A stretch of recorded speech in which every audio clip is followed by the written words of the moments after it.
கோபம் ஒரு பக்கம், பழி ஒரு பக்கம் அப்படின்னு ஒரு பழமொழி சொல்லுவோம் இல்லையா?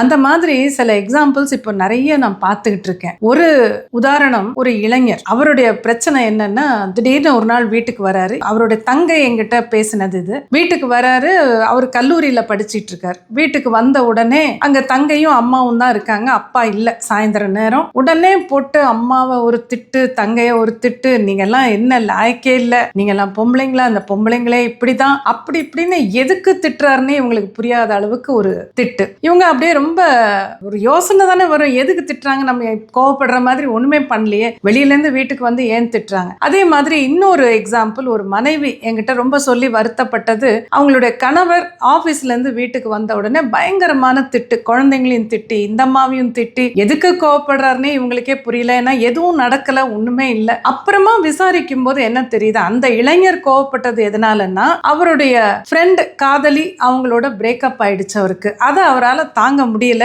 அதை வந்து அப்படியே அம்மா மேலேயும் தங்க மேலேயும் காமிச்சிருக்காரு. அதே மாதிரி இந்த ரெண்டாவது உதாரணம், இந்த கணவர் அவருடைய கோபத்தை வந்து ஏன் காமிச்சாருன்னா, ஆபீஸ்ல ஏதோ பிரச்சனை, இவர் செஞ்ச ஒரு வேலை வந்து அது சரியில்லைன்னு சொல்லிட்டாங்க, நிறைய கரெக்ஷன்ஸ் வருது, இது மாதிரி ஏதோ ஒரு பிரச்சனை ஆபீஸ்ல, இது அப்புறமா தெரிய வருது அவங்களுக்கு. அந்த கோபத்தை தாங்க முடியாம கொண்டு வந்து வீட்டுல காட்டுறாரு. இப்போ நம்ம எப்பவுமே பாத்தீங்கன்னா, எங்க பிரச்சனை வருதோ அங்க நம்மளால கோபத்தை காட்ட முடியாதுன்னா, யார் வீக்கா இருக்காங்களோ, யார் நம்ம கோபத்தை சகிச்சுப்பாங்களோ அவங்க மேலதான் அதை காட்டுவோம். இது பலருடைய ஒரு அனுபவம் மட்டுமில்ல, அது ஒரு பழக்கமாகவே இருக்குன்னு நம்ம சொல்லலாம். ஏன்னா இது மனித சுபாவம் தான். ஆனா அது நியாயமானு நம்ம யோசிச்சு பார்க்கணும். நம்ம ஒருத்தர் மேல கோபத்தை காமிக்கிறோம் அப்படின்னா, உண்மையாகவே அவங்க தவறு பண்ணியிருக்காங்க, அங்கதான் கோபம் நமக்கு இருக்குன்னா பரவாயில்ல, அது கூட ஓரளவுக்கு தான் நம்ம காமிக்க முடியும். பட் எங்கேயோ இருக்கிற காரணத்தை கொண்டு வந்து இன்னொருத்தர் மேல ஒரு வேற பிரச்சனையை கொண்டு வந்து இங்க திணிச்சு என்னன்னே சொல்லாம கோவப்படுறதுங்கிறது மிக மிக தவறான ஒரு விஷயம். சிந்திச்சு பாருங்க. இதை வந்து கண்டிப்பாக உங்களால நிறுத்திக்க முடியும்.